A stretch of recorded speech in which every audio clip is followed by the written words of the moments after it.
भारतीय न्याय संहिता। भारतीय न्याय संहिता के बारे में आप सभी को नॉलेज हो गई होगी। आज हम भारतीय न्याय संहिता के बारे में पढ़ने जा रहे हैं। BNS। बी मीन्स भारतीय,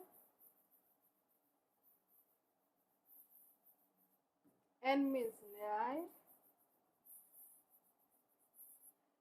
और इस मीन्स संहिता। ठीक है, भारतीय न्याय संहिता के बारे में हम आज पढ़ने जा रहे हैं। इसको हम अगर अपने कॉमन लैंग्वेज में देखें तो इसको हम बोलते हैं आईपीसी। पहले ही हम इस नाम से इसको जानते थे, आईपीसी के नाम से, और आज हमारा ये बन गया है बीएनएस। आज हमारा बीएनएस हो गया है। बीएनएस कब आया इसके बारे में आपको नॉलेज होनी चाहिए। आईपीसी के बारे में इसका भी साथ में आपको डेट और कब ये आया था कब नहीं आया था, इसके बारे में किसने बनाया था, ये सब इसके बारे में भी नॉलेज आपको होनी चाहिए। ठीक, ये हमारा एक common basic about the subject था। इसके बाद हम स्टार्ट करने जा रहे हैं, क्योंकि एक छोटी सी वीडियो बनाएंगे यहाँ पे। ठीक है, इसमें यहाँ पे चैप्टर 3 के बारे में हम पढ़ने वाले हैं। चैप्टर 3 के बारे में we are going to do. What is chapter 3 of the BNS is talking about? BNS का चैप्टर 3 किसके बारे में बात करता है, इसके बारे में हम पढ़ेंगे। ठीक, chapter 3 is talking about the general exception। Chapter 3 जो है इस टाइम, पहले आप आईपीसी से जरूर रेफर करो, क्योंकि आईपीसी में किस चैप्टर में था उससे भी हमें जानना जरूरी है, क्योंकि हम यहाँ पे बीएनएस पढ़ रहे हैं। So I am going to take the name of the BNS only again and again, not the IPC here, but we have to refer the chapter of the IPC, means section of the IPC. In IPC is a old barrack, now it is a new, BNS is our new barrack, new law, same barrack. IPC का section क्या, कहाँ से कहाँ तक ये cover कर रहा था, ये 76 onward. Okay, it was started from this section 76, but now in BNS this chapter is started from, this section is started from section 14। ये कहाँ से स्टार्ट हो रहा है, सेक्शन 14 से स्टार्ट होना शुरू हो रहा है, और ये चैप्टर 3 में है। जनरल एक्सेप्शन के बारे में हम बात कर रहे हैं यहाँ पे। बस हमें ऑलमोस्ट सब कुछ सेम है, कोई डिफरेंस नहीं है, इसमें कोई चेंजेस नहीं दिया गया है, सिर्फ सेक्शन का चेंजेस हुआ है। पहले हमारा 76 से स्टार्ट हुआ था ये प्रोविजन, और आज के टाइम ये चैप्टर मीन सेक्शन 14 से स्टार्ट हो रहा है। ठीक, और चैप्टर का नेम चेंज हुआ है, पहले वो 5th में था आई थिंक, और इसमें इस टाइम ये चैप्टर 3 में है cover. Okay, now let's start what the section 14 is talking about. Section 14 को हम यहाँ पे सबसे पहले ध्यान रखेंगे, यहाँ पे मैं आईपीसी भी लिख दूंगी, और एक मिनट, हम दोनों सेक्शन को साथ में लेके चलेंगे, आईपीसी के भी, आईपीसी एंड यहाँ पे हम बीएनएस को दोनों को साथ में लेके चलेंगे सेक्शन को, और इसकी जो डिटेल्स हैं यहाँ पे रहेंगी। ठीक, आईपीसी का सेक्शन क्या है, सेक्शन 76 था, इसको हम पहले पढ़ेंगे। और बीएनएस में कौन सा सेक्शन रहेगा, ये सेक्शन 14। ठीक है, इसको लर्न करना जरूरी है, क्योंकि आज के टाइम में भी इन यूपी जुडिशरी में आपको ये दोनों सेक्शन मैचिंग के तौर पे पूछा जा सकता है। ये इस पे आप बिल्कुल कॉन्फिडेंस रहिए कि बीएनएस में सेक्शन 14 है। I am repeating the same word again and again, the purpose is you learn and relate this section with this. आपके मैचिंग में क्वेश्चन पूछे जा सकते हैं, ठीक। तो बीएनएस में सेक्शन 14 और आईपीसी का सेक्शन 76 क्या बोल रहा है, किसके बारे में बात कर रहा है इसमें। सबसे पहले आपको हम सेक्शन को डिटेल में पढ़ाने से पहले I would like to introduce the what is general exception means. General exception का मीनिंग बच्चों ये होता है कि आपके पास मीन्स लो हमें कहीं ना कहीं थोड़ा बहुत जस्ट लॉ बिल्कुल हमारी जो इंडिया की जो लॉ है वो स्ट्रिक्ट लॉ नहीं है। We can say the Indian law is somewhat flexible law. Why and how? क्योंकि कुछ हमारे आईपीसी में मीन्स हमारा आईपीसी जो था और आज के टाइम में जो हमारा बीएनएस है उसमें भी इन चीज़ों को मेंटेन करके अभी भी रखा गया है। कोई डिफरेंस नहीं है, डिफरेंस नहीं क्रिएट किया गया, उन पॉइंट्स को आज भी ऐड ऑन किया गया है, ठीक है। The reason is to provide the justice with some flexibility.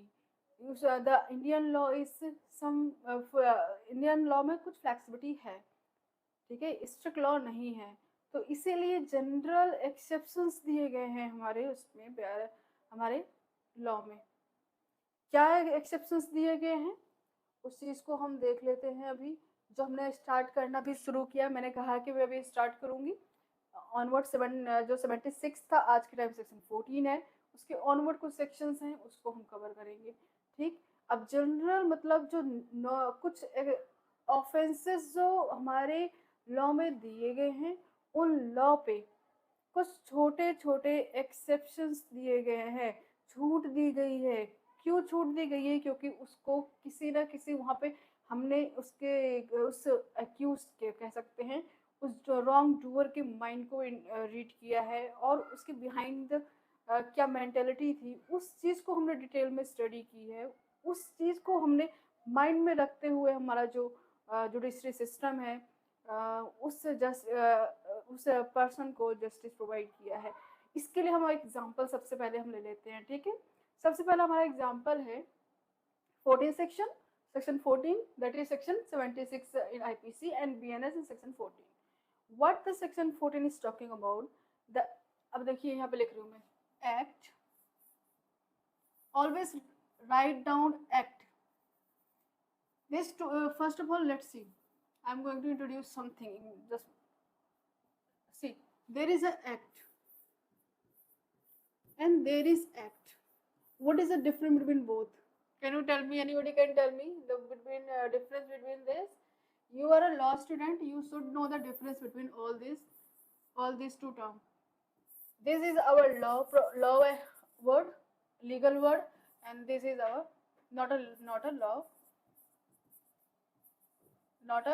law or can a legal word.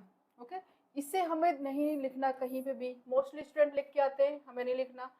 You are a judicial aspirant, you should know about this. यहाँ पे सबसे पहले section 76 of the IPC and section 14 of BNS के अंदर हम कुछ points को पढ़ने जा रहे हैं। पहला वर्ड क्या लिखा है? Act done by a person. Act done by a person. ठीक है, इस लाइन को हम पढ़ेंगे। क्या लिखा हुआ है? Act done by a person. इसमें एक कॉमा है, इस कॉमा का भी मीनिंग बहुत है, आपको इसको भी पढ़ना पड़ेगा। बेयर एक्ट रीडिंग जरूरी है, bare act you should be know each and every point. जो भी यहाँ पे कॉमा लगा है, डॉट लगा है, और लगा है या फिर कैपिटल है, स्मॉल है, सब कुछ आपको आना जरूरी है। और इसी के बेस पे क्वेश्चंस भी मोस्टली पीछे पूछे जाते हैं हमारे प्रीलिम्स में। और by the mistake of fact, और बाय मिस्टेक ऑफ फैक्ट, और बाय मिस्टेक ऑफ फैक्ट। ये इस पॉइंट को भी याद रखिए, मिस्टेक ऑफ फैक्ट बोल रहा है यहाँ पे। बिलीविंग हिमसेल्फ, यहाँ पे एक वर्ड आ गया बिलीविंग हिम सेल्फ, यहाँ पे बिलीव है, इस वर्ड को भी याद करना है। Bound by the law, believing himself bound by law. ठीक, ये पूरा ही एक लाइन लिखी हुई है। इस लाइन को हम अगर डिटेल में पढ़े तो इसके हर एक वर्ड की मीनिंग है, और इसका हम ओवरऑल मिला के फुल फ्लैश 5 मार्क्स का क्वेश्चन है, 10 मार्क्स का मेन का क्वेश्चन भी हम इसका अटेम्प्ट कर सकते हैं। तो यहाँ पे हम इसके इंग्रेडिएंट्स क्या पढ़ेंगे। They are under this section there must be an act. क्या होना चाहिए इस सेक्शन में, इस सेक्शन को अगर आपको अप्लाई करना है तो वहाँ पे एक एक्ट होना जरूरी है। एक कोई एक्ट मतलब कोई का कर्म होना जरूरी है, कोई एक्ट होना जरूरी है। सबसे पहले मैं आपको बता देती हूँ, किसी भी सेक्शन को पढ़ो तो हमें सबसे पहले दो चीज को ढूंढना चाहिए।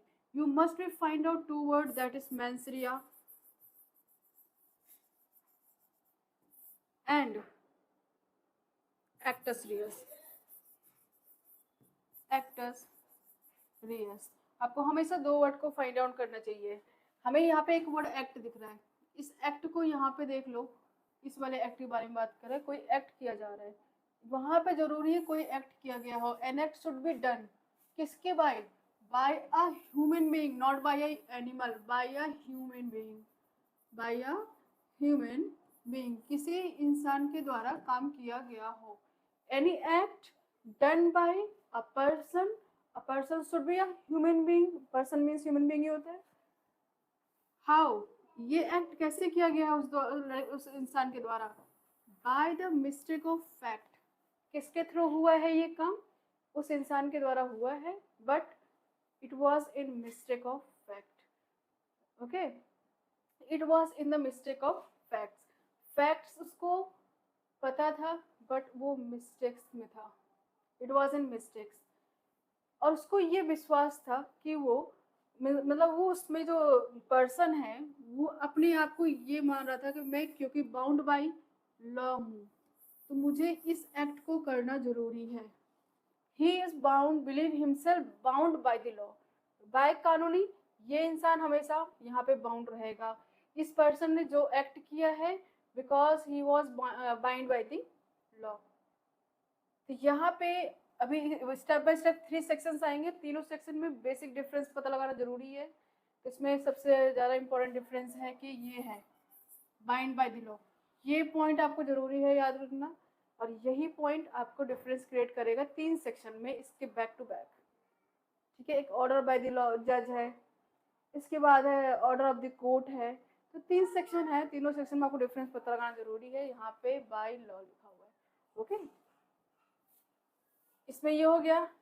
अब इसके अगर आप इसका मैं आपको बेयर एक्ट की रीडिंग करके दिखा देती हूँ।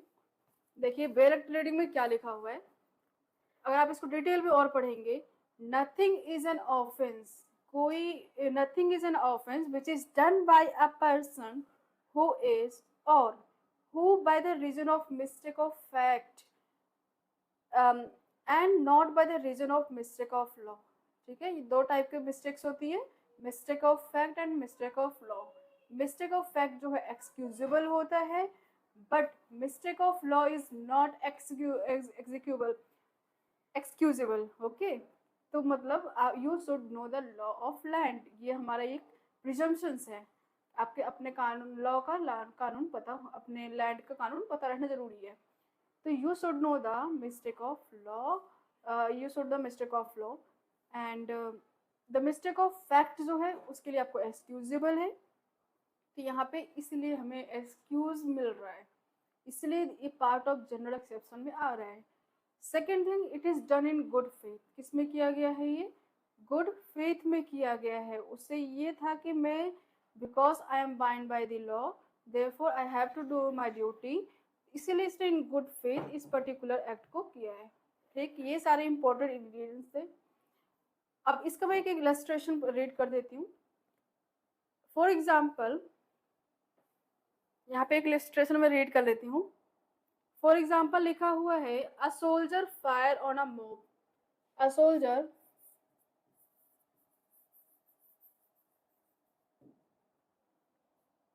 ये जो है एक सोल्जर है, इसने क्या किया, फायरिंग करी, ये एक सोल्जर है, ठीक, इसने क्या करा, फायरिंग करी, किस पे, मॉब पे, भीड़ भाड़ थी उसमें बहुत सारे लोग थे, ठीक, इसमें इसने फायरिंग करी। Who is he is a कौन है, सोल्जर है, इसने फायरिंग करी, ही फायर किस पे, मॉब पे, ठीक है, ही फायर ऑन द मॉब। अब यहाँ पे जब उसने मॉब पे फायर किया by the order of superior, आप उसको रीड करो, उसमें लिखा है by the order of superior, यहाँ पे कौन है, सुपीरियर भी है, ठीक है, इसके ऑर्डर पर, ठीक है, ऑर्डर पर। अब इसको देखो मैं क्लियर कर देती हूँ, देखो यहाँ पे ए जो है वो कौन है, सोल्जर, ही फायर्ड, इसने फायर किया किस पे, मॉब पे, भीड़ भाड़ इलाका था उस पे मॉब पे इसने फायर किया, ठीक है, इसने क्या किया, यहाँ पे ऑर्डर को फॉलो किया। यहाँ पे पीछे से कौन था, he was the senior officer, ये इसका सीनियर ऑफिसर था, he was a senior officer, इसने इसको ऑर्डर दिया, इसलिए इसने फायर किया किस पे, मॉब पर। तो now what he is doing, he is performing his duty, he is performing his duty, and he have the reason to believe, and he have I hope it is visible, he have reason to believe, he have reason to believe, उसको बस इसके पास एक reason था विश्वास करने का कि हाँ मैं अपना काम अपने ड्यूटी को परफॉर्म कर रहा हूँ because I was born by the law.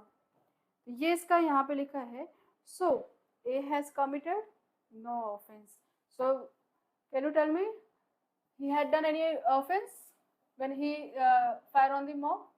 No, he has not done any offense, any type of the offense, not liable, not liable, ये हम बोल सकते हैं सिंपली बात, लाइबल नहीं होगा because he have done, why he is not liable, why a is not liable,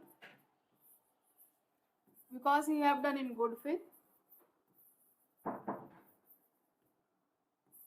mistake of fact, in mistake of fact था, mistake of fact था, रीजन टू बिलीव था, order of the command order भी था यहाँ पे, और bound by the law था, bound by law भी था यहाँ पे, ठीक है, ये सारे पॉइंट्स थे इसमें। तो इसे और it was in a good faith, सबसे इम्पोर्टेंट चीज क्या ये गुड फेथ में था, बिल्कुल कोई इसकी इंटेंशन नहीं थी, no intention was there, is there was any intention, is there was any mens rea, no there was an act but there was no intention और मेंसरिया, एक्ट तो था बट एक्ट भी इन गुड फेथ था, हमेशा act अगर आपने कोई act किया है it doesn't mean you are liable because act must be follow some illegal act, act must be illegal, act कैसे होना चाहिए, इलीगल होना चाहिए in law. So this is our section, again tell me section 14, this is section 14, this is section, so today we have learned section 14, read with section 76 of IPC, ये IPC का section 76 है और ये section BNS का है, और ये BNS जो है हमने देख लिया है, कवर कर लिया है, ओके, थैंक यू। सो हम नेक्स्ट क्लास में इसके आगे बढ़ेंगे और बताएंगे कि आप बेसिक किस कोर पॉइंट को हमें पकड़ना है, जिस कोर पॉइंट को पकड़ के और उसी से हम अपना प्रीलिम्स निकाल सकते हैं, और उसी के ही पर्टिकुलर हमें बेयरएक्ट रीडिंग करना है। अगर आपको बेयरएक्ट प्रिपेयर है तो थ्रू बेयर एक्ट आप एक एक इंग्रेडिएंट्स को निकाल सकते हैं, उसी इंग्रेडिएंट्स को एक्सप्लेन कर सकते हैं, उन इंग्रेडिएंट्स के भी सेक्शंस आप बता सकते हो और उनके केस लॉस लिख सकते हो और आपके एक आंसर प्रॉपर कंप्लीट है। ओके, सो ये सारी चीज़ें बेसिक है, you should be know. Okay, thank you.